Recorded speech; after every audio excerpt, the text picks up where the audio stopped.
우리 5장에 보면 5장 본문 지금 나가고 있어요. 이제 원래는 6장을 들어가야 되는데 이제 5장 본문에 우리가 어떻게 지금 계속 강해를 5장 본문에서 많이 할애를 하고 있어요. 5장 본문은 4장의 그 신혼초야의 솔로몬과 술라미 여인이 사랑을 나누는 장면이었고, 신부의 아름다움에 대해서 예수님께서 칭찬하고 그렇게 얘기하는 부분이 4장에 나왔고, 5장에 보면 이제 5장에 어떤 신앙의 여정 가운데 우리 신부들이, 다시 말해서 성도들이 겪는 그러한 위기, 그러한 어떠한 주님의 임재와 주님의 어떤 부재 상황 속에서 우리가 겪는 혼란, 여기서 주님은 어떤 점들을 테스트하길 원하는가에 대해서 두 가지를 배웠어요. 그래서 첫 번째는 왜 찾아도 찾을 수 없는가에 대한 이유를 설명을 했고, 욥기나 이런 부분, 우리의 게으름, 우리의 안일함에 대한 우리 자신을 돌아보는 설교를 했고요. 두 번째는 실제적으로 파수꾼, 진정한 영적 지도자의 조건이 무엇인가에 대해서 파수꾼들이 신부를 상하게 하고 또 옷을 벗겨버리고 이렇게 유린하고 이렇게 나가는 상황 속에서 이런 마귀의 하수인 노릇하는 영적 지도자들 곁에서 여전히 끝까지 주님을 찾는 어떤 여정 안에서 결국 그것들을 바라보는 미성숙한 교회들이 그러한 술람미 여인의 무엇이 그 예수님이 아름답게 너가 그렇게 찾느냐라고 질문을 던진 장면이 또 9절에 나와 있어요. 그러면서 10절부터 16절까지는 우리 신부가 신랑의 아름다움에 대해서 묘사를 하는 장면이 나옵니다. 우리 그 장면까지 한번 봐볼까요? 우리 다 읽었는데 10절, 자 7절, 우리가 7절은 했기 때문에 7절부터 끝까지 한번 읽어보겠습니다. 7절부터. 자, 시작. 자들이 나를 만나매 나를 쳐서 상하게 하였고 성벽을 파수하는 자들이 나의 겉옷을 벗겨 가졌도다. 그래서 테스트 두 번째 우리가 주일 오후에 설교를 했었죠. 오늘 세 번째는 우리가 주의 재림을 어떻게 준비할 것인가에 대한 본문이 여기 나와 있어요. 그래서 거기서 할 텐데 일단 9절 한번 읽어볼게요. 일단 시작. 여자들 가운데 어여쁜 자야, 너의 사랑하는 자가 남의 사랑하는 자보다 나은 것이 무엇인가? 너의 사랑하는 자가 남의 사랑하는 자보다 나은 것이 무엇이기에 이같이 우리에게 부탁하는가? 쉽게 말하면 여러분의 남편이, 안 믿는 남편이, 또 미성숙한 남편이 아내의 행실을 보면서 아내 속에 흐르는, 아내에게 나는 그 향기, 냄새, 그러한 행실이 빛의 행실인데 도대체 이 빛이 어디로 연유하게 이렇게 아름다운 거, 도대체 네가 무엇인데 너가 믿는 하나님을 그렇게 또한 찾고 그렇게 사랑하느냐에 대한 궁금증들이 이 예루살렘 안에 있는 여인들에게 이렇게 독백으로 이렇게 합창으로 이렇게 노래하는 장면이 나옵니다. 도대체 네가 사랑하는 자가 남의 사랑하는 자보다 더 나은 것이 무엇이기에 이같이 우리에게 부탁하는가, 이렇게 얘기를 합니다. 예루살렘 딸들이요. 그러면서 이 술람 여인이 10절부터 그 예수님의 아름다움에 대해서 얘기를 합니다. 저는 실제적으로 10절부터 16절까지 예수님의 아름다움에 대해서 이제 여러분들에게 이건 다음 시간에 설교를 할 거예요. 예수님의 성품에 대한 아름다움, 예수님의 이름에 대한 아름다움, 그 아름다움이 여러분 가운데 확고해야 우리가 그 아름다움에 실질적으로 반응하며 진정한 예배자가 되고 또 주님을 사랑할 수 있는 거거든요. 굉장히 실질적으로 묘사를 합니다. 그만큼 주님을 알고 있고 또 주님을 주님의 그 머리에서 발끝까지 그 매력에 빠져있는 여인의 모습을 우리가 볼 수 있습니다. 이렇게 돼야만이 우리가 어떠한 상황과 환경이 지배를 당하지 않고 끝까지 주님을 찾게 될 줄 믿으시기 바랍니다. 자, 그 부분들은 다음에 하기로 하고요. 오늘 제가 할 것은 5장 다시 한번 2절로 넘어가서 2절은 이제 주님이 우리 가운데 이제 재림하는 이제 4절에 3장에 결혼식을 하고 4장에 신혼초하를 보내고 이제 5장에 어떠한 연유로 인해서 출타를 하셨어요. 그런데 이제 다시 오시는 상황 속에서 이제 술람미 여인이 어떻게 반응하느냐, 그 장면이었잖아요. 이제 그런 각도로 다시 한번 해석을 한번 해보겠습니다. 2절 다시 한번 읽을게요. 시작. 내가 잘지라도 마음은 깨었는데 나의 사랑하는 자의 소리가 들리는구나. 문을 두드려 이르기를 나의 누이 나의 사랑 나의 부들기 나의 완전한 자야 문을 열어다오 내 머리에는 이슬이 내 머리털에는 밤이슬이 가득하였다 하는구나. 우리가 여기서 보면 우리 예수님께서 이제 분명히 우리가 요한복음 14장 한번 봐볼까요? 요한복음 14장 2절에 이렇게 기록이 되어 있어요. 이 배경이 성경 안에서 어떻게 해석이 할 수 있는가? 14장 2절 보면 볼까요? 요한복음 14장 2절 봐보세요. 요한복음 14장 2절에 자 한번 읽어보겠습니다. 시작. 내 아버지의 집에 거할 곳이 많도다. 그렇지 않으면 너희에게 일렀으리라. 내가 너희를 위하여 거처를 예비하러 가노니. 3절에 가서 너희를 위하여 거처를 예비하며 내가 다시 와서 너희를 내게로 영접하여 나 있는 곳에 너희도 있게 하리라. 여러분, 우리가 고대 근동의 결혼 풍습을 보면 우리나라와 틀립니다. 아시죠?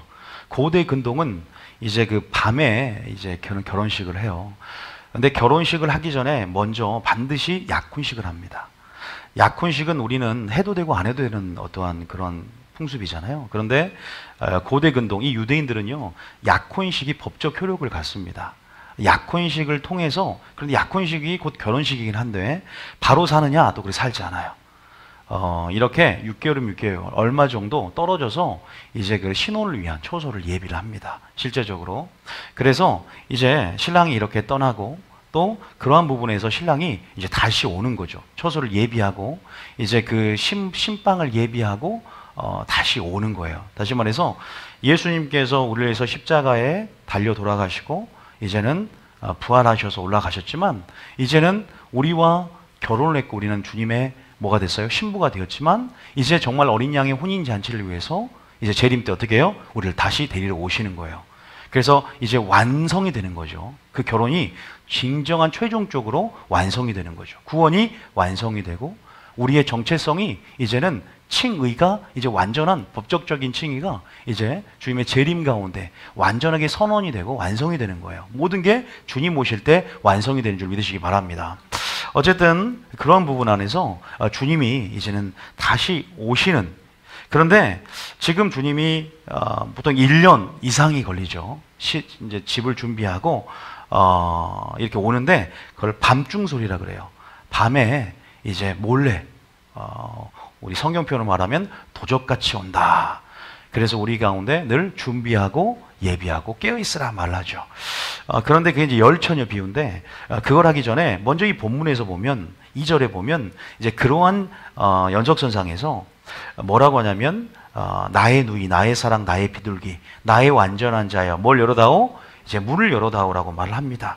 내 머리에는 이슬이, 내 머리털에는 뭐가요? 밤 이슬이 가득하다고 말을 해요. 근데 이 당시가 분명히 보면은 이제 이 팔레스타인 지역 자체가 뭐가 많이 안 와요? 비가 많이 안 옵니다. 보통 이슬로 인해서 대지를 적시고 이제 그렇게 해서 수분이 공급되어집니다. 우리 이 솔로몬이 양으로 목자로서 또 우리를 양으로서 그 비유 가운데 보면 양들을 치기 위해서 그 당시에 목자가 밤이 맞도록 양을 돌보고 보호하는 데 있어서 이제는 뭐에 촉촉해져? 이슬로 축축해집니다. 다시 말해서 이것은 주님이 굉장히 오래 기다리심을 표현합니다. 오랫동안, 오랜 시간 동안 이슬을 맞으면서 그 이슬로 축축해지기까지 누굴 기다리고 있습니까? 바로 우리 신부들을 기다리고 있는 그 장면을 나타내죠. 하나님의 오래 참음, 예수님의 오래 참이 우리에게 구원이 될 줄 믿으시기 바랍니다. 오래 참는다는 것은 주님의 사랑의 나타나심이에요. 주님이 오래 참음으로 오래 참으시는 이유가 뭘까요? 바로 한 생명이라도, 한 영혼이라도 더 모든 사람이 진리를 알고 구원받기를 원하시는 것입니다. 우리가 성경에 보면요, 실제적으로 베드로후서에 보면 그 장면이 나와 있죠. 베드로서 3장에 보면, 베드로서 3장에 보면 뭐라고 말씀하시냐면, 우리 성경 말씀으로 또 한번 살펴볼게요. 3장에 보면 아시지만 9절에 보면 10절, 8절, 9절에 보면 여기에서는 오래 참으심, 오래 기다리심, 주님이 그런 부분 안에서 문을 열어달라고. 자, 8절 9절 읽어보겠습니다. 시작. 사랑하는 자들아, 주께서는 하루가 천년 같고 천년이 하루 같다는 이 한 가지를 잊지 말라. 주님에게는 시간이라는 개념이 없습니다. 천년 같지만 우리에겐 천년 같지만 주님 보시기에 하루가 같고, 어떤 사람 문자적으로 천년이 하루라고 계산하는데 그런 의미보다는 굉장히 긴 시간이지만 주님은 시공간을 초월하신 분이시기 때문에 긴 시간 동안 그러나 주님 보시기에는 하루와 같다는 거죠. 자, 왜냐하면 구절과 연속선상에서 오래 참고 계신다는 거예요. 시작. 주의 약속은 어떤 이들이 더디다고 생각하는 것 같이 더딘 것이 아니라 오직 주께서는 너희를 대하여 오래 참으사 아무도 멸망하지 아니하고 다 회개하기에 이르기를 원하시느니라. 아멘. 아무도 멸망치 않기를 원한 줄 믿으시기 바랍니다. 그래서 모두 다 어떻게 하길 원하세요? 회개하기를 원하십니다. 왜냐하면 다 회개하여야만이, 회개문을 통과해야만이 우리가요 거룩해지기 때문입니다. 회개해야만이 우리가 주의 신부로서 회개문을 열고 거룩한 신부로 준비할 수 있기 때문이에요. 그래서 우리가 회개에 대한 어떤 신앙의 여정 가운데 회개라는 단계의 중요성을 알아야 되고요. 회개가 빠진 어떠한 무엇도 열매 맺을 수 없다는 사실을 깨닫는다면 다시 한번 하나님을 인식하고 예수님을 기다린 마음 안에서 회개함을 통하여 다시 한번 모두 다 구원받기를 원하고 열매 맺기를 원하고 또 그렇게 준비되기를 원한다는 사실을 믿으시기 바랍니다. 그러한 부분 안에서 주님이 뭐하고 있다? 밤이슬을 오래 맞는 것처럼 지금 신부에 대해서 오래 참고 기다리시면서 어디 앞에 서 있다? 문 앞에 서 있다. 자, 요한계시록 3장 봅니다. 자, 이 한 구절은요 성경 말씀에서 그 숨은 진리들을 우리가 끄집어낼 수가 있어요. 어차피 이 알레고리 해석은요 그런 식으로 성경 안에서 주님의 영적 원리를 보는 만큼 또 해석할 수가 있어요. 자, 계시록 3장 20절 한번 읽어볼게요. 자, 이 장면을 연상을 해야 돼요. 말씀으로 보면서 어떠한 장면이 이렇게 말씀으로 보여야 됩니다. 20절 읽어볼게요. 시작. 볼지어다 내가 문 밖에서 들으니 누구든지 내 음성을 듣고 문을 열면 내가 그에게로 들어가 그와 더불어 먹고 그는 나와 더불어 먹으리라. 방금 이 장면이 이 구절과 연상이 되죠. 주님이 문 밖에 서서 두드리고 계십니다. 문을 열어달라고 두드리고 계세요. 그런데 주님이 문을 여는 겁니까? 우리가 문을 열어야 됩니까? 우리가 문을 열어야 돼요. 다시 말해서 너희가 다 오래 참으사 뭐 하기를 원한다? 회개하기를 원한다. 다시 말해서 문을 연다는 말이 뭔 말이다? 회개하는 말입니다. 내 마음 문을 열고 주님이 내게 들어올 수 있도록 뭔가 우리 가운데 반응을 요구하신다는 거죠. 그래서 하나님이 원하시는 것은 물론 우리를 신부로 이제 데리러 오시지만 그 이전에 우리가 먼저 주님의 마음이 우리 속에 들어와서 그와 더불어 먹고 그는 나와 더불어 먹으리라. 다시 말해서 주님과 연합되어지고 일치된 삶을 주님이 뭐하길 원한다? 살기를 원하신다라는 의미가 있어요. 다시 말해서 우리가 오래 참으면서 우리의 회개를 이끌어내시는데 여기서 보면 우리가 알다시피 노아의 방주 얘기하시죠. 노아의 방주 때 노아의 홍수가 노아의 몇 세 일어났죠? 600세 일어났어요. 그때 노아의 600세 곧 노아의 홍수가 일어나는 그 물심판이 뭘 상징할까요? 주님이 재림 때 이제 그 대접 심판이 일어나요. 그 불심판을 예표하는 대접 심판 가운데 이제는 모든 체질, 다시 말해서 하늘의 원소가 녹고 하늘이 큰 소리로 떠나가는 어떤 그 역사 안에서 이제는 그 불심판이 임하는 걸 상징하는데, 그렇다면 노아 600세 물심판 전에 뭐가 있었어요? 에녹이 몇 세에? 365세에 누굴 낳습니까? 무두셀라라는 아들을 낳았어요. 근데 무두셀라를 아들을 낳았는데 무두셀라가 몇 세까지 삽니까? 969세. 가장 인류 중에서, 인간 중에서 가장 오래 산 사람이 바로 무두셀라입니다. 자, 무두셀라라는 기간 969세 죽을 때 뭐가 있었어요? 물심판이 있었습니다. 다시 말해서 969세 산다는 것은 주님이 어떤 의미를 주시는 거예요? 내가 너희들에 대해서 오래 참고 있다는 거예요. 다시 말해 지금은 어떤 시대요? 무두셀라 시대에 우리가 살고 있는 거예요. 주님은 이런 식으로 사람의 이름을 통해서 자신의 뜻을 드러내기도 하시고요, 거룩한 하나님의 섭리를 드러내시기도 합니다. 다시 말해서 우리는 지금 물심판이 오기 전에 무두셀라의 기간 동안 네가 죽은 후에 심판이 있다는 것을 알고 에녹이 65세에 하나님과 동행하며 살았듯이 우리가 지금 그러한 때를 알고 어떤 그런 영적으로 지각을 가지면서 이 시대를 분별하면서 뭐 하기를 원한다? 주님이 우리를 향해서 어떻게 살기 원하시고 또 주의 재림에 대비해서 주님 다시 오심에 대비해서 우리가 어떻게 준비된 신앙으로 살기 원하는지에 대해서 우리는 성경은 말해주고 있다는 사실을 믿으시기 바랍니다. 그래서 지금 무슨 세대다? 무두셀라의 기간이다. 자, 이렇게 생각하시고요. 다시 한번 아가서 5장 2절을 보면, 자, 2절을 한번 보겠습니다. 2절 한번 봐보세요.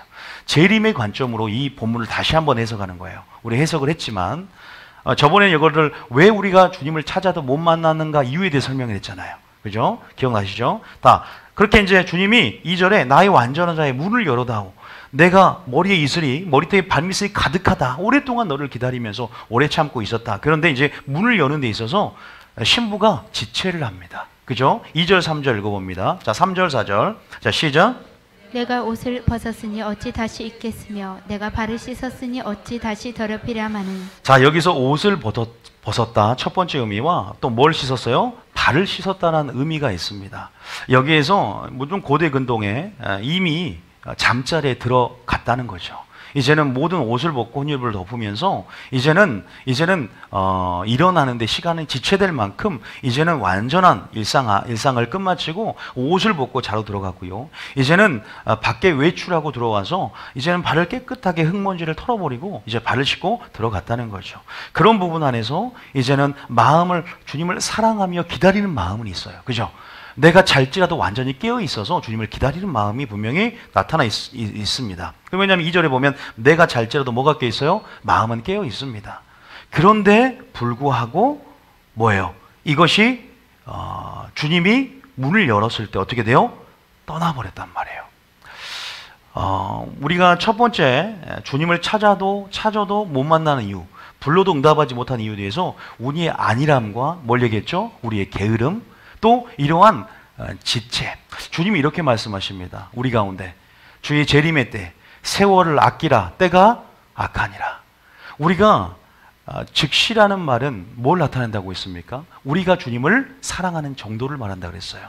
그래서 아브라함도 이삭을 바칠 때 아침 일찍 일어나 즉시 순종했고, 다윗도 내가 계명을 지키기에 신속히 행하나이다 하면서 네 즉시라는 말은 내가 주님을 사랑하는 정도, 더 주님을 사랑할수록 즉시라는 그 행동은요 굉장히 비례적으로 더 빨라진다고 말씀을 드렸습니다.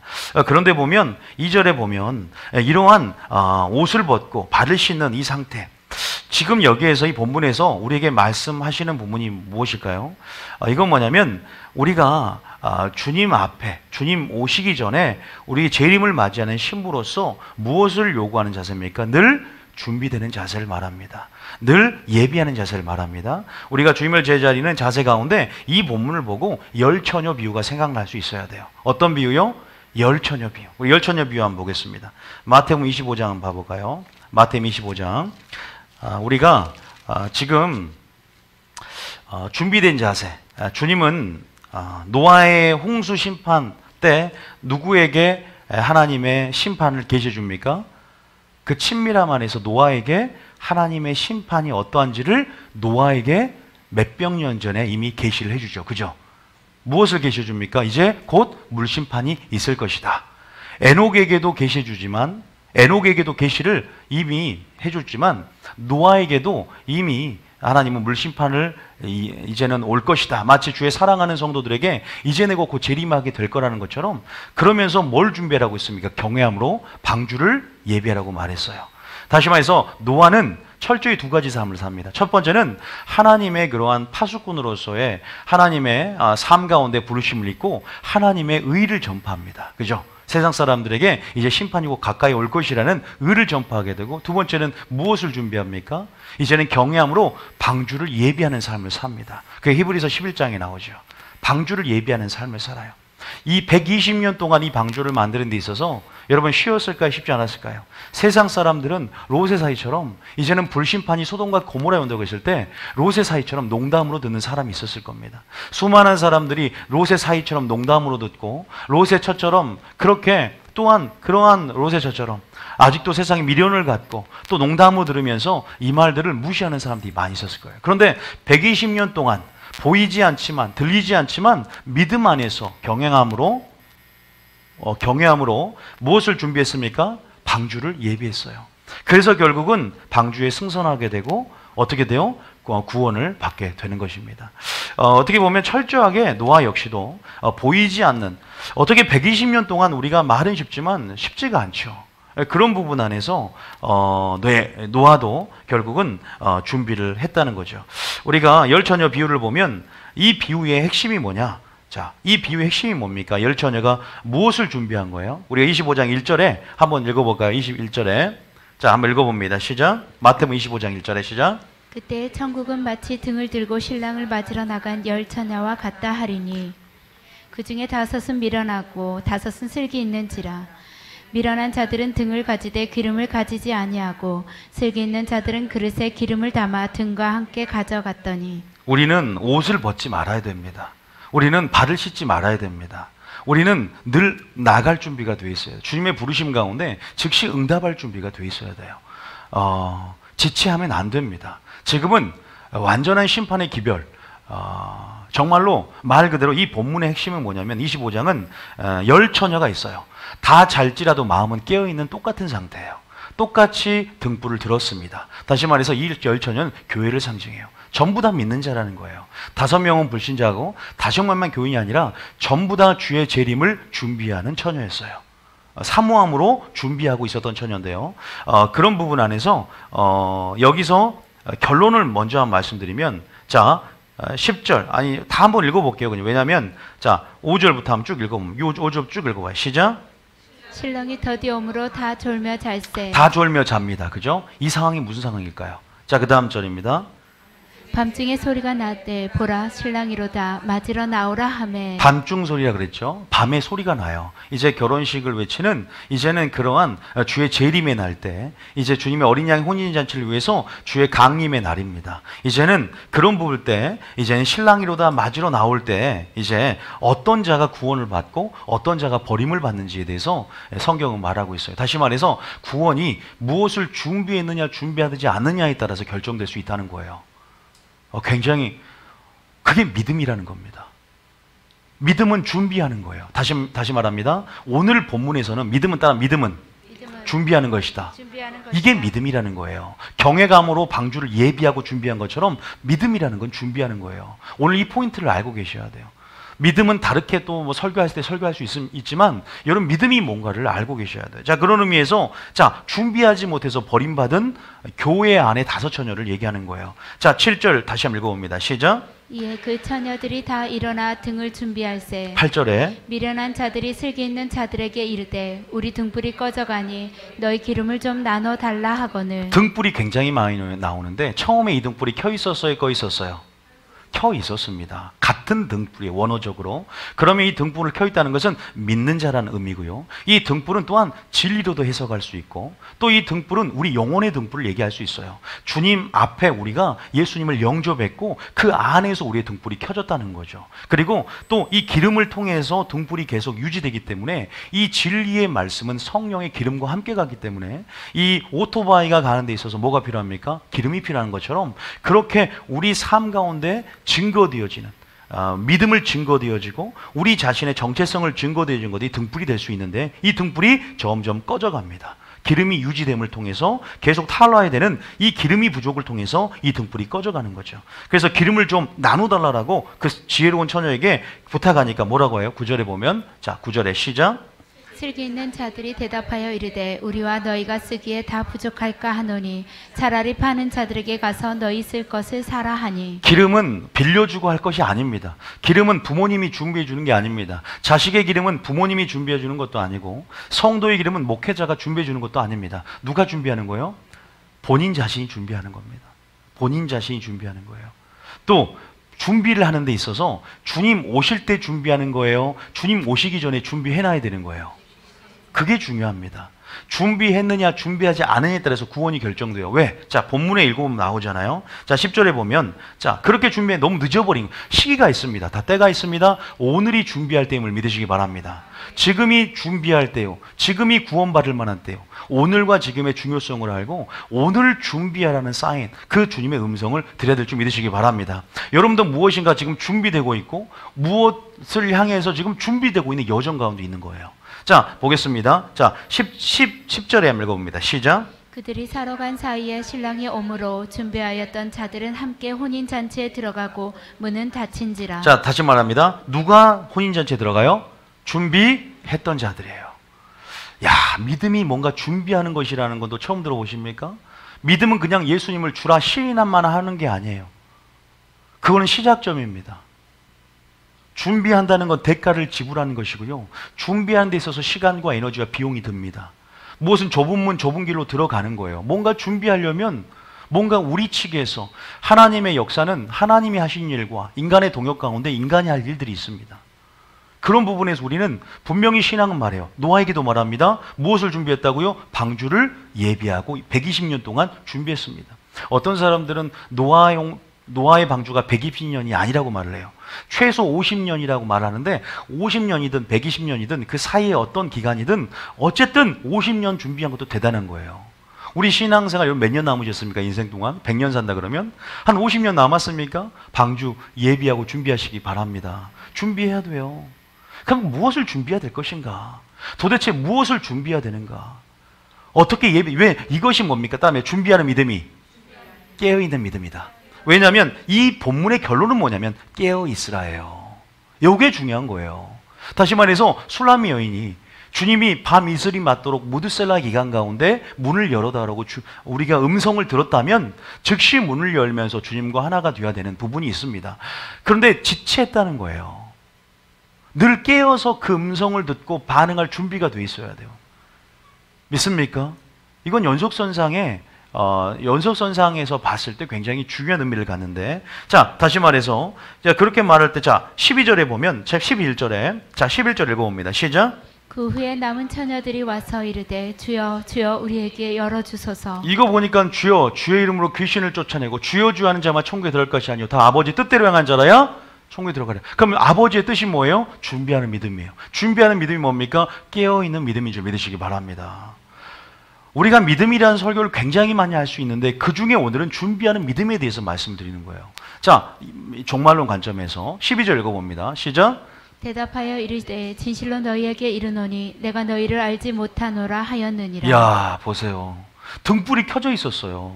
10처녀가 뭐 다른 처녀들은 아예 관심도 없어요. 재림에. 근데 재림을 준비하면서 이 혼인식, 결혼식에 참여하고자 하는 마음으로 시작을 했단 말입니다.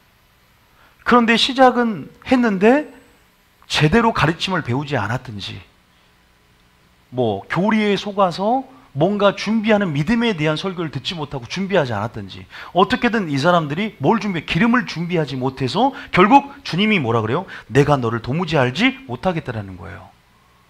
불신자도 아닌데 그런 부분 안에서 주님이 결론을 말합니다. 13절 다시 말합니다. 13절 시작. 그런즉 깨어있으라 너희는 그 날과 그 때를 알지 못하느니라. 여러분 깨어 있으시길 축복합니다. 깨어서 문을 여시길 축복합니다. 여러분 정말로 깨어 있을수록 정말 마지막 때는요 부지런해지는 거예요. 세월을 아끼는 것입니다. 믿습니까? 깨어 있을수록 정말로 온 초점이 정말로 주님께 맞춰지고 굉장히 주님의 음성에 굉장히 민감해져요. 주님의 요구에 굉장히 민감합니다. 왜냐하면 내 속사람이 늘 깨어있기 때문에 그 음성에 속사람은 하나님의 법을 즐거워하기 때문에 늘 그 법에 주파수를 맞추고 있어요. 그래서 그 음성이 들리면 즉시 늘 깨어서 반응할 준비가 되어 있는 거죠. 절대 지체치 않습니다. 그런 자들은 주님 모실 때 주님 앞에 분명히 신부를 데려가는 데 있어서 가장 먼저 저는 들림받지 않을까 그런 생각을 해봐요. 어쨌든 여기에서는 깨어있으라고 말합니다. 우리가 이 기름이 뭡니까? 결국은 뭐예요? 이 기름이 뭡니까? 이 기름이 뭐냐면 뭘 표상하냐면 성령을 표상해요. 우리가 성경에 보면 기름은 성령을 말합니다. 너희가 술 취하지 말고 뭐라? 성령의 충만함을 날마다 받고 있으라는 현재 분사예요. 날마다 받으라는 거예요. 우리가 날마다 깨어있는데 기도로 깨어있어야 될 줄 믿습니다. 우리가 마지막 때 우리가 하는 기도들 있죠. 여러분 말세의 시작점은 언제냐면 예수님이 부활한 이후부터 말세가 시작돼요. 다시 말해서 초림과 재림의 사이가 다 말세입니다. 특별히 지금은 말세 지말에 살고 있어요. 하나님은 다시 말해서 이 계시록에 보면 우리가 계시록을 보잖아요. 마지막 환난 전에 이 나팔을 불 때 하나님께서 금 대접에 이제는 하나님의 심판과 함께 성도들이 기도의 향을 어디에 쌓냐면 금 대접에 쌓아요. 그거를 왜 하나님은 부어줍니다. 마지막 때 부어줄 때가 와요. 나팔이 이제는 그것은 부어줬다는 것은 이제 심판이 차근차근 나팔 심판이 이 땅에 임할 것이라는 것인데, 왜 성도들의 기도와 함께 부어주냐면 이제는 성도들의 기도, 다시 말해서 하나님 마지막 성도들의 기도가 올려진 것들에 대한 신원뿐만 아니라 성도들을 보호해 주시고 기도에 대한 응답으로 부어주세요. 이제는 악을 심판하고 이제는 하나님의 사람들 인을 막고 이제 성령의 어떤 안에서 이제는 보호하시는 어떤 그러한 어떤 차원에서 어떤 마지막 때 나팔전에 계시록 8장 보면 부어주는 사건이 나옵니다.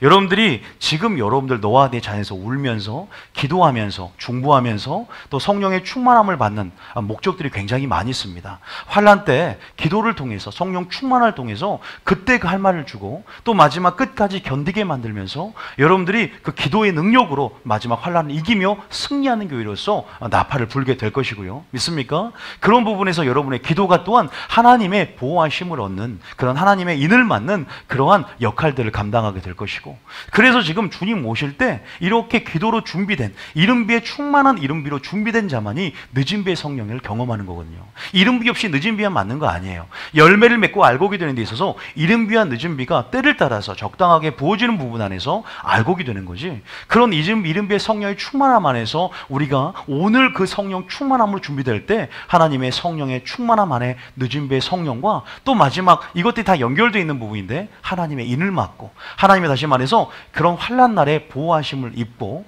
또 주님 안에서 그런 부분에서 악을 대적하고 또 구변과 지혜 가운데 악을 승리하는 데 있어서 또 하나님의 그런 보호하심들이 마지막 때 작용할 것이다. 그래서 이 신부가 지금 기름을 준비하는 데 있어서 어떤 상황이 옵니까? 5절에 보면 전부 다 졸며 자는 상황이 생깁니다. 어떤 상황이 생겨요? 전부 다 졸며 잘세. 근데 왜 본문에 갑자기 이 장면이 나왔을까?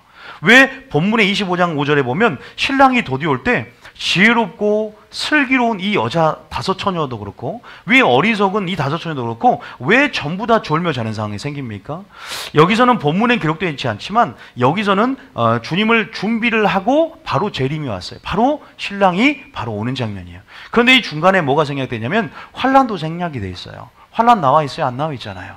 여기서 여러분 환난의 때가 되는 것, 다시 말해서 이제 환난의 때가 될 때를 얘기합니다. 다 졸며 잔다는 것은 그런 기도할 수 없는 상황들, 그렇게 다 졸며 자는 공의 가운데 모든 악인이나 성인이나 해가 모두게 비추듯이 모두게 해당된 어떤 상태를 말해요. 왜 그러냐? 자, 여기를 나타내는 구절들이 마태복음 26장에 보면 나와 있어요. 자, 마태 26장에 보면 요즘 배경이 필요한 부분인데 한번 들어보세요. 중요한 본질만 좀 알면 되니까.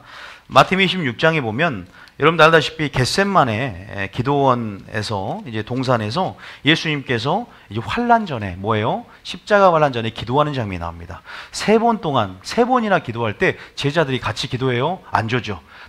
기도 안 하죠. 뭐예요? 다 피곤할세 1시간도 깨어서 기도할 수 없느냐 책망을 듣습니다. 자, 그 장면이 나오냐면 26장 몇 절이에요? 예? 자, 예수님이 39절 보면 굉장히 괴로움 가운데 이 쓴 잔을 내가 먹는 것에 대해서 이제는 주님 앞에 계속 기도합니다. 그러면서 이제 40절 읽어볼까요? 40절. 자, 시작. 제자들에게 오사 그 자는 것을 보고 베드로에게 말씀하시되 너희가 나와 함께한 시간도 이렇게 깨어 있을 수 없더냐. 다시 말해서 성령을 통해서 뭘 준비해야 돼요? 기름을 준비해야 돼요. 성령 충만한 삶, 이것이 어떻게 보면 기름을 준비하는 삶이에요. 그런데 그렇게 하지 못하니까 왜 성령 충만하지 못해? 너 시험 들면 어쩌려고? 환난 때 어떻게 하려고? 여기까지 우리가 진행될 수 있어요. 41절 보면, 자, 42절에 또 두 번째 나아갑니다. 42절입니다. 시작. 다시 두 번째 42절이요. 시작. 다시 두 번째 나아가 기도하여 이르시되 내 아버지여 만일 내가 마시지 않고는 이 잔이 내게서 지나갈 수 없거든 아버지의 원도로 돌기를 원하나이다 하시고 43절. 다시 보신즉 그들이 자니 이는 그들의 눈이 피곤함 일러라. 계속 읽어볼까요? 또 그들을 두시고 나아가 세 번째 같은 말씀으로 기도하신 후. 자, 이제 45절에 보면 이제 환난의 때 이제는 가까이 자기를 죽이는 사람이 이제는 오게 가까이 옵니다. 이제는 3번 주를 부인하게 만드는 환난이 베드로에게도 오고 예수님도 오게 됩니다. 자, 봅니다. 45절에 뭐라고 합니까? 시작. 이에 제자들에게 오사 이르시되 이제는 자고 쉬라. 뭐라 그랬어요? 다 자고 쉬라. 졸며 자는 때가 와요. 환난의 때를 말합니다. 자, 그 때가 가까이 왔으니 인자가 죄인의 손에 팔리느니라. 너희들이 기도할 때에 기도하고 시험에 들지 않게 깨도록 깨어서 기름을 준비한다는 거죠. 그런 부분에 이 기름을 왜 준비해야 되냐? 환난의 때 주를 신하기 위해서예요. 제가 장담할 수 있습니다. 이 열처전 비유 안에 있는 그 숨은 의미가 있어요. 그 부분 안에서 결국은 재림 전에 환난이 있다는 것은 성경 전체 안의 핵심입니다. 그래서 그런 부분 안에서 이제 여러분들이 이제 계시록을 통해서도 이 부분에 대해서 자세히 알아야 돼요. 이 환난이 어떤 환난인지. 다시 말해서 우리가 환난을 이기는 데 있어서 보호하심과 또 주님 앞에 어떠한 그런 주님 능력으로 우리가 서기 위해서 우리는 기름을 준비하고 또 기름을 통해서 우리의 등불이 활활 타야 될 줄 믿습니다. 그게 어떤 등불이에요? 자, 빌립보서 2장 14절, 15절, 16절 읽어볼까요? 그 등불은 어떤 등불이냐? 이제 그 기름 가운데. 자, 어두울 때 여러분 빛이 비추면 어떻게 돼요? 더 환하게 될 줄 믿으시기 바랍니다. 우리는 어두울 때 그 등불을 더 비춤을 통해서 이 세대 가운데 꺼지지 않는 등불이 되어서 주님의 등불을 우리가 비춤을 통해서 많은 사람 가운데 주님의 영광을 드러내야 될 줄 믿습니다. 우리의 성령 충만한 삶은 그렇게 우리 자신 안에 어떤 진리 안에 행할 수 있도록 또 진리의 등불을 우리 안에 더 비추게 하는 거죠. 자, 14절부터 16절까지 시작. 모든 일을 원망과 시비가 없이 하라. 이는 너희가 흠이 없고 순전하여 어그러지고 거스르는 세대 가운데에서 하나님의 흠없는 자녀로 세상에서 그들 가운데 빛들로 나타내며 생명의 말씀을 밝혀 나의 발걸음이 헛되지 아니하고 수고도 헛되지 아니하므로 그리스도의 날에 내가 자랑할 것이 있게 하려 함이라. 15절 16절 보니까 생명의 말씀을 밝혀. 믿습니까? 빛들로 여러분 나타나시길 축복합니다. 여러분 세상에 빛인 줄 믿으시기 바랍니다. 또 이 말씀은 내 말씀은 내 길의 빛이요 내 발의 등이요 내 길의 빛이라는 것처럼 하나님의 진리가 또 빛이 될 수 있고요. 여러분 자신이 또 빛이 될 수 있습니다. 다시 말해서 우리는 이 마지막 때가 될수록 뭐라 그래요? 세월을 아끼라. 때가 악하니라. 너희가 술 취하지 말고 뭐에 취하라? 성령의 충만함을 받기를 축복합니다. 여러분, 자 보세요. 무엇을 말씀합니까? 여러분 버림받을 사람이 5명이에요. 5명. 10명 중에 몇 명? 5명이에요. 교회 안에 굉장히 많은 수가 구원을 받지 못합니다. 이제 그것을 알아야 돼요. 하나님은 저에게 그런 부르심을 통해서 개혁을 하라고 했어요. 근데 많은 사람이 안 믿어줘요. 성경에 제가 마태복음 강해만 시작하면 이제 충격을 받습니다. 왜? 15가지 이상의 구원론이 들어있어요. 구원론 이제 세미나가 좀 이제 나중에 또 하게 될 텐데 이제 계시록을 하면 이제 정신을 바짝 차리게 될 거예요.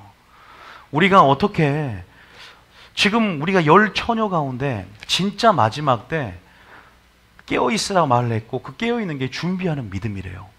준비하는 믿음이고 다 졸며 잘새 그런 환난 날. 이 베드로가 주님을 몇 번 부인해요? 이 환난 날에 보통 보면은 우리가 적그리스도 환난도 마찬가지지만 주의 이름을 뭐 해야 된다고요? 시인해야 돼요. 근데 누가 주의 이름을 시인하게 해줍니까? 성령이 임하면 너희가 구변과 지혜를 주고 네 속에서 말씀하신 이는 하나님이시니 네가 주의 이름을 부르는 자는 구원 얻으리라. 끝까지 나를 부인하는 사람 앞에 너를 죽인다는 사람 앞에 나를 부인하면 나도 하나님 앞에 너를 부인할 것이요 나를 시인하면 나도 너를 시인하리라 그랬어요. 마음에 믿어 의에 이르고 입으로 시인하는 것은 실제적으로 도미티안 황제 가운데 어떻게 돼요? 입으로 시인할 수 있는 자들, 입으로 시인하지 않으면 전부 다 뭐예요? 죽었잖아요. 전부 다. 네로 황제 때도 마찬가지고요. 입으로 시인한다는 걸 그냥 여러분 너무나 단순하게 입으로 그냥 믿습니다 그건 줄 아세요? 아니에요.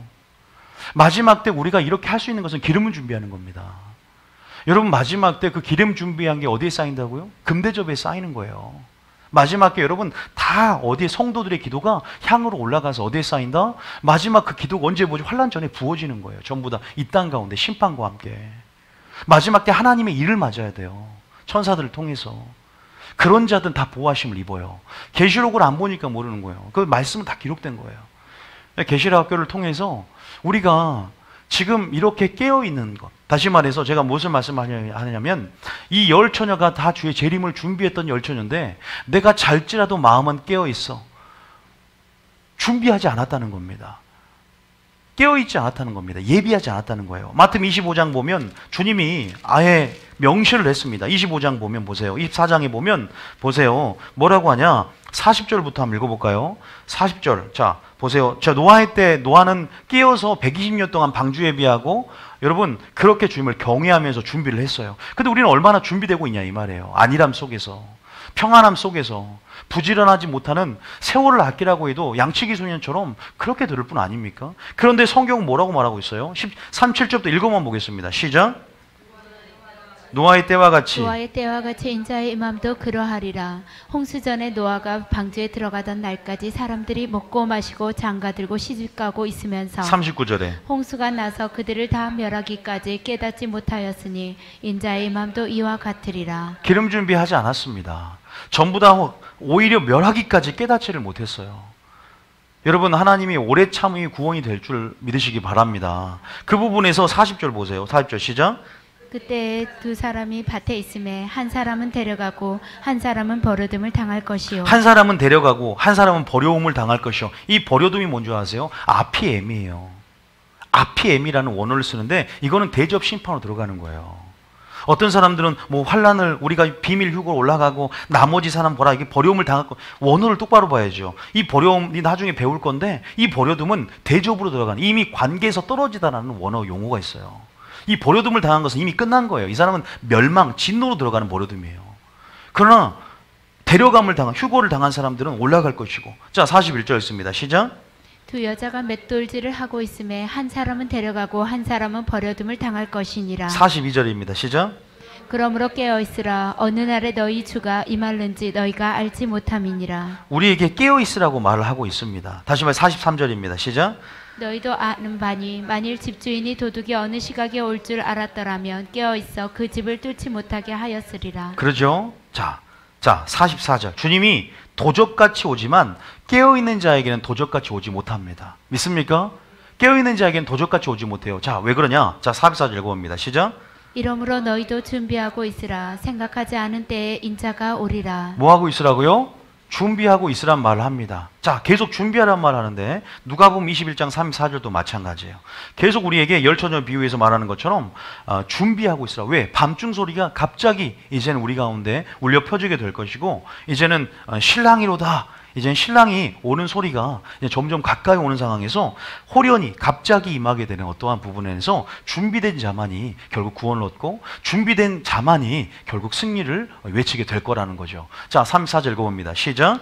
너희는 스스로 조심하라. 그렇지 않으면 방탕함과 술 취함과 생활의 염려로 마음이 둔하여지고 뜻밖의 그날의 덕과 같이 너희에게 임하리라. 준비하지 않는 자는 술 취합니다. 준비하지 않는 자는 생활의 염려로 마음밭이 길가밭 가시떨기밭, 자갈밭이 됩니다. 준비하지 않는 자들은 방탕함으로 하나님의 뜻대로 살지 못하고 하나님의 뜻이 아닌 무엇 가운데 방탕하며 삽니다. 그러나 그날이 뭐같이 임한다? 덫과 같이 임할 거라고 하세요. 그래서 뭐라고 합니까? 그 다음 절에 보면 뭐라 그래요? 시작. 이날은 온 지구상에 거하는 모든 사람에게 임하리라. 유대인들에게만 임합니까? 아닙니다. 보시면 유대인과 이방인 모든 인류에게 임하는 것이 재림의 날이에요. 유대인만 해당되는 게 아니라는 거예요. 세대주에서 말하는 것처럼 이날은 온 지구상에 거하는 모든 사람, 계시록은 유대인을 위한 책이 아니라 계시록은 모든 인류에게, 특히 신약 성도에게 주는 책이에요. 제가 왜 이런 말을 하는지 나중에 알 겁니다. 36절입니다. 36절까지 읽어보세요. 시작. 이러므로 너희는 장차 올 이 모든 일을 능히 피하고 인자 앞에 서도록 항상 기도하며 깨어 있으라 하시니라. 기도하면서 성령 충만하며 깨어 있어야 될 줄 믿습니다. 보세요. 마태 25장 보면 열처녀 비유처럼 그렇게 계속 우리에게 뭘 말하고 있어요? 분명히 우리는 이제 심판의 기별을 알고 파수꾼을 주님께서 세우셨고 이미 노아에게 친밀함 가운데 이미 앞으로 일어날 일들에 대해서 계시해 주셨어요. 아브라함에게도요, 이미 소돔과 고모르에 대한 심판에 관한 계시를 아브라함에게 하려는 것을 내가 숨기겠느냐 말하면서 아브라함 계시를 해줍니다. 마지막 주님 오심도 마찬가지예요. 정말 사랑하는 신부들에게 준비할 수 있는 시간을 주시고 그렇게 친밀함 안에서 설교를 통해서든 여러분 알려주십니다. 지금 알려주고 있는 거예요. 우리가 요한계시록 하는 것도 어떠한 믿음으로 준비되느냐입니다.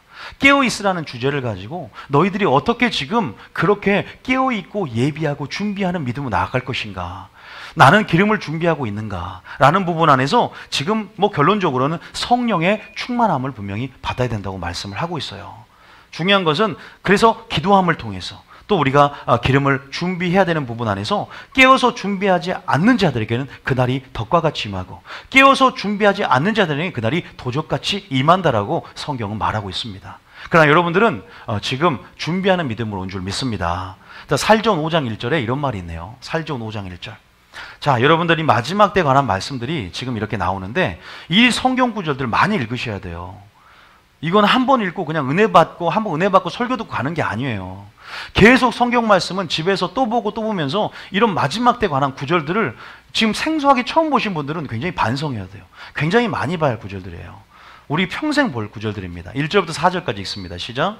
형제들아, 때와 시기에 관하여 너희에게 쓸 것이 없음은 주의 날이 밤에 도둑같이 이를 줄을 너희 자신이 자세히 알기 때문이라. 분명히 말하지만 도둑같이 임하는데 어떤 자에게 도둑같이 임하고 어떤 자에게 도둑같이 안 임합니다.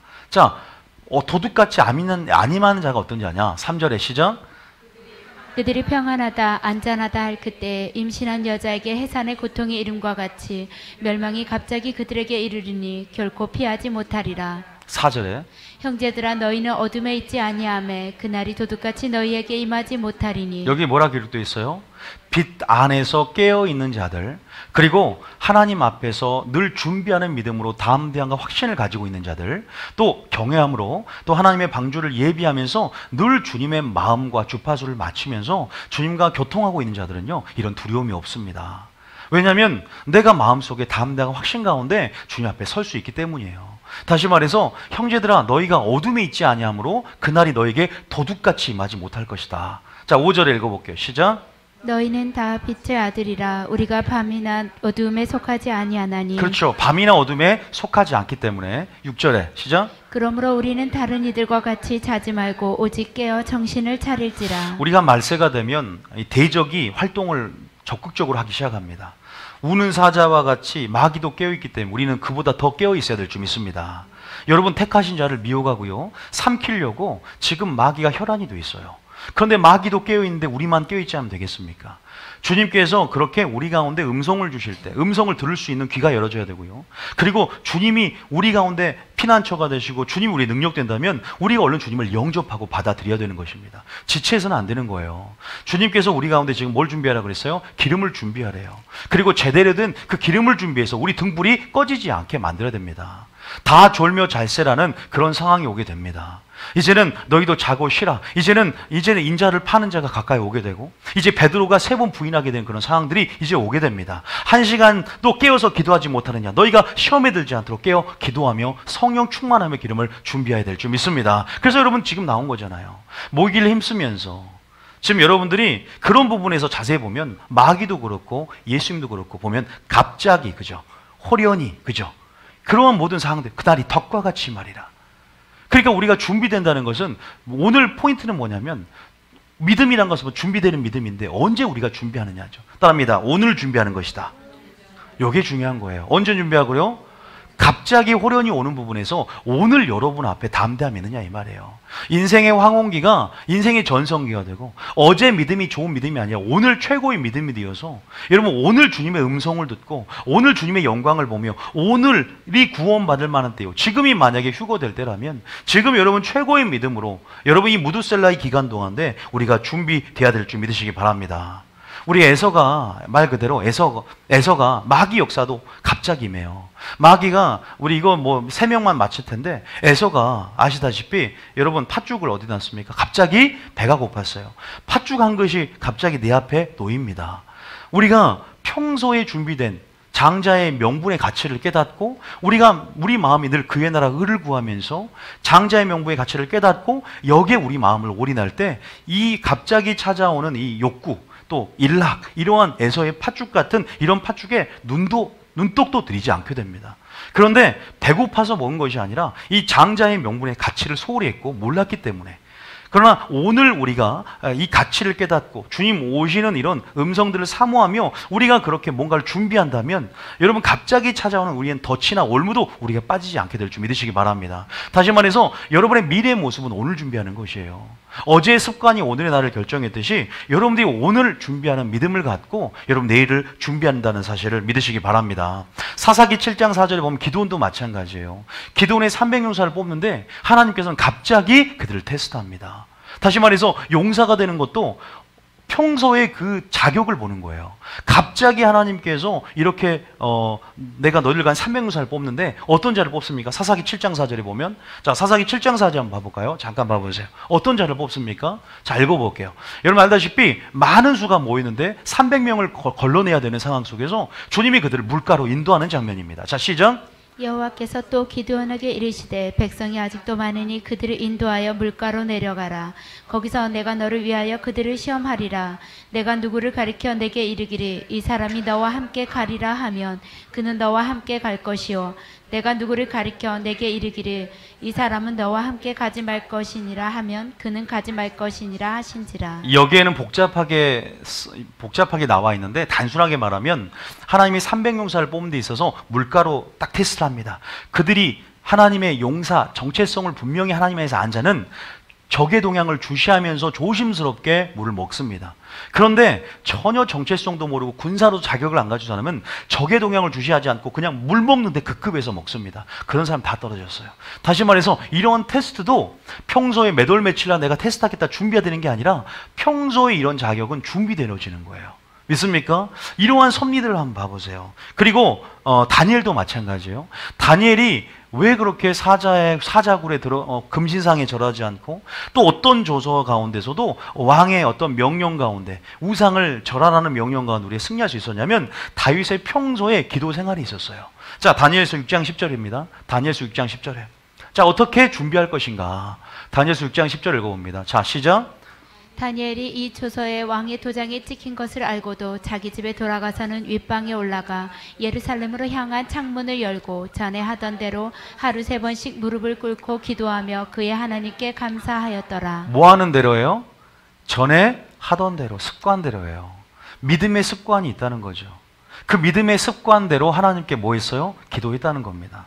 마지막 때 모이기를 피하는 어떤 자의 습관과 하지 말고 모이는 습관도 중요하고 또 여러분들이 이렇게 기도하면서 우리가 하나님 앞에 어떤 분명히 이러한 목표를 가지고 지금 마지막 때를 준비하는 것 여러분들이 그러면서 이렇게 뭔가 준비하는 믿음이죠.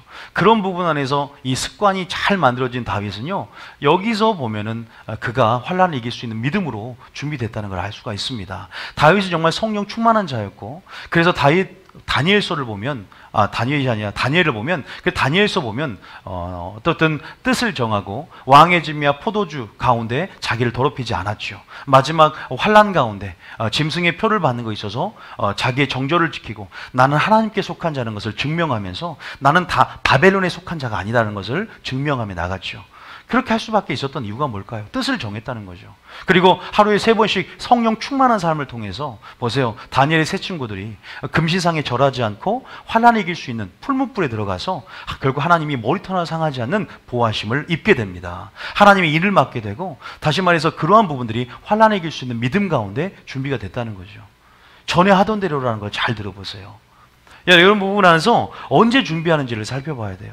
여러분들이 지금 준비하고 있는 가치에 대해서 지금 여러분이 준비되고 있는 믿음에 대해서 우리가 언제 확인하냐면 비가 내리고 창수가 나고 뭐 할 때? 바람이 불 때 악인들은 겨에 날아갑니다. 그러나 그 집이 비가 내리고 창수가 나고 바람이 불고 환란 가운데 있어 보면 안다는 거죠. 진짜 알곡과 쭉정이는 사단을 도구로 쓰면서 환란 속에 집어오면 알곡과 쭉정이는 드러나게 돼 있어요.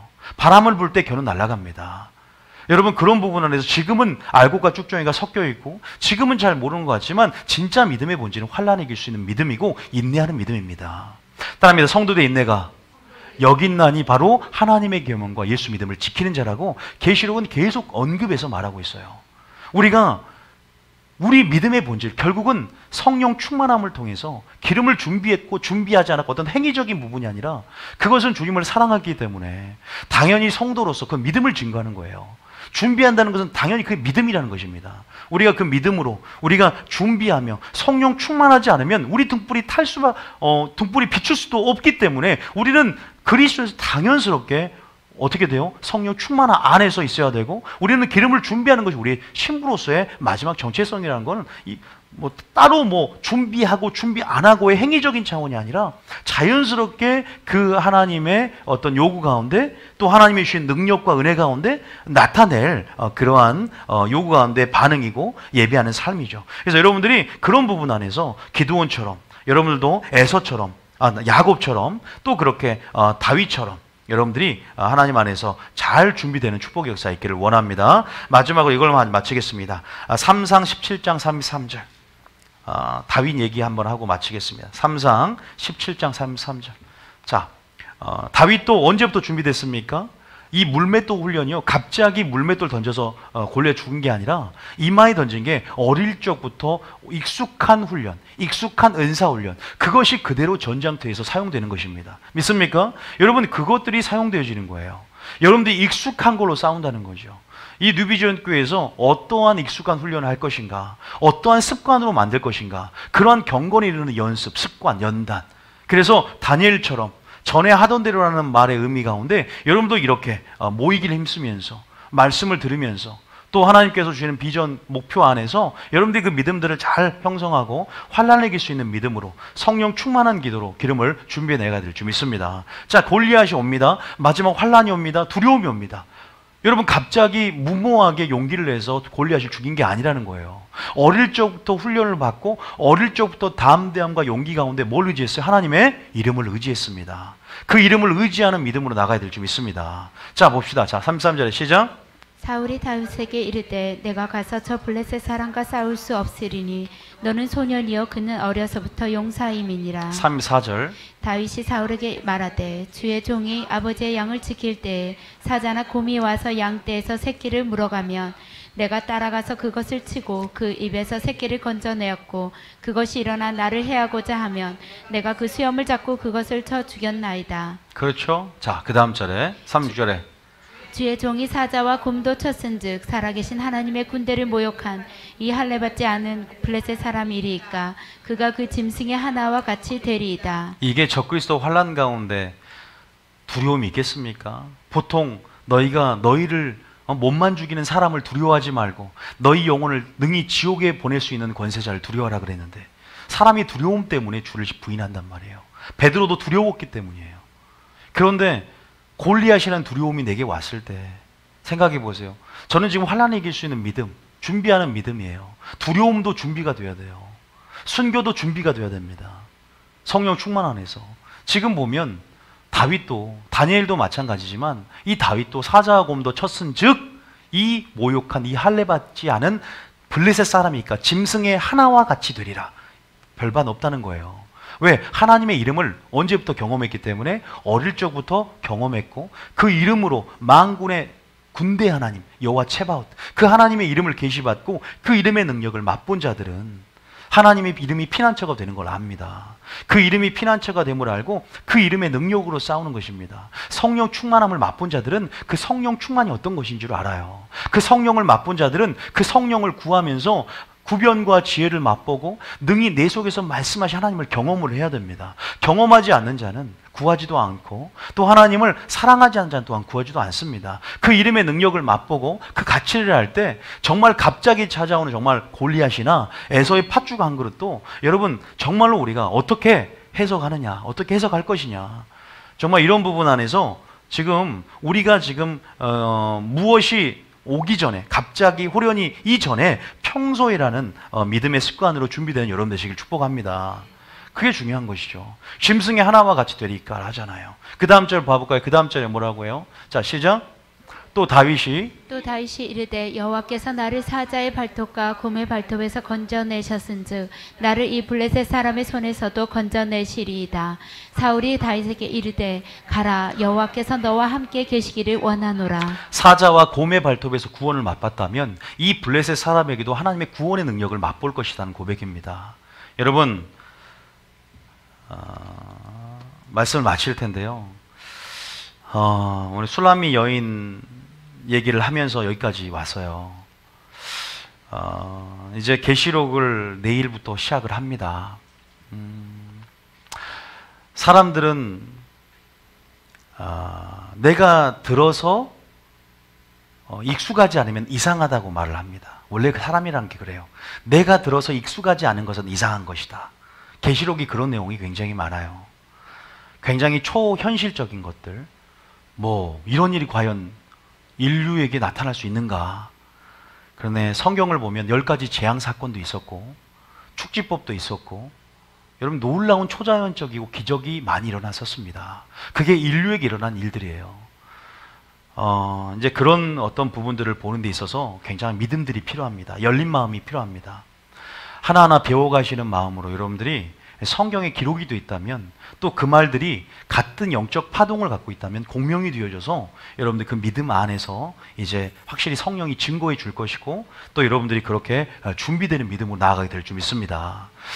그런데 오늘 설교의 포인트는 주의 재림이 가까이 오고 주님의 오래 참음, 기다림 속에서 모든 사람이 회개하기를 원하시고, 또 모든 사람이 또 그런 부분 안에서 우리의 지체하지 않는 반응과, 또 우리가 뭔가 옷을 벗지 않고 또 우리가 신을 벗지 않고 뭔가 늘 깨어서 주님의 재림을 늘 이렇게 사모함으로 뭔가를 준비하라는 사인들을 우리에게 분명히 주셨어요.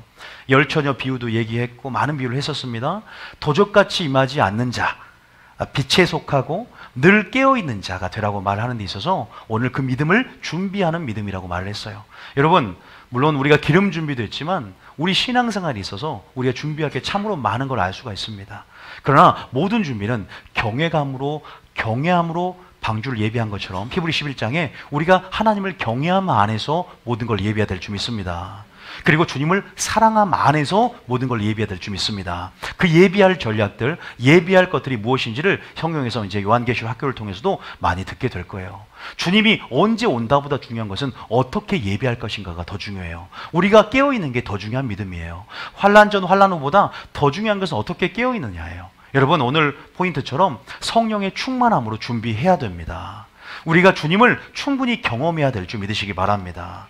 분명히 그날의 덫과 같이 호련히 갑자기 임하는 재앙과 또 주님의 심판과 주님의 재림 모든 상황 속에서 우리는 충분히 그것들을 우리 삶 가운데 분명히 맛보고 있습니다. 갑자기 찾아오는 재정의 압박, 이런 거 경험하고 있잖아요. 그거보다 가장 큰 정말로 큰 환란이 어떤 적그리스도의 예표인데요. 그런 모든 상황 속에서 우리는 그것들을 경험함을 통해서 우리 근육들이 만들어지고 있어요. 그 근육들을 만들어지는 데 있어서 회피하지 말고 환난에 이길 수 있는 인내하는 믿음 안에서 여러분 우리들이 그것들을 경험하지만 또 우리가 계속적으로 그런 부분 안에서 교회라는 정체성, 싸워 승리하는 교회가 될 수 있도록 믿음 안에서 보이지 않는 섭리 안에서 믿음의 눈을 열면서 여러분 기도하는 습관이 중요하고요. 깨어서 의를 행하는 믿음의 습관이 중요하고, 그렇게 뭔가를 예비하고 준비하는 내 자신을 위해서 모든 상황 가운데 준비함이 오늘 여러분 가운데 있기를 축복합니다. 오늘 그의 음성을 듣거든 너희 마음을 완악하게 하지 말라. 지금이 은혜 받을 만한 때요. 지금 너희가 준비하라고 말씀하고 계세요. 어제의 습관이 오늘의 나의 모습이라는 사실을 알고 계실 겁니다. 오늘의 나의 습관이 내일의 나의 모습을 결정하게 될 것입니다. 옛날 일을 자랑하지 말고 오늘의 중요성을 깨닫고 너희는 먼저 오늘 그의 나라와 의를 구하듯이 우리가 오늘 여러분 최선을 다해서 최고의 믿음으로 나아간다면 그 믿음들이 점점 여러분들이 그렇게 익숙해지는 무엇, 이제는 환란이 올 때, 비가 내리고 창성한 바람이 불 때 그때 분별이 되게 될 것이고, 바람이 불 때 그때 분별이 될 것이고, 그때 알곡과 쭉정이가 나눠지면서 여러분 그때 진짜가 임을 여러분 스스로가 증거하는 삶으로 나아가게 될 줄 믿습니다. 지체치 마시고 우리가 지혜로운 자, 어리석은 자가 아니라 지혜로운 자는 곧 준비하는 자다. 이 슬기로운 다섯처녀 비유, 열처녀 비유를 보면서 우리가 잘 준비해 나가기를 축복합니다.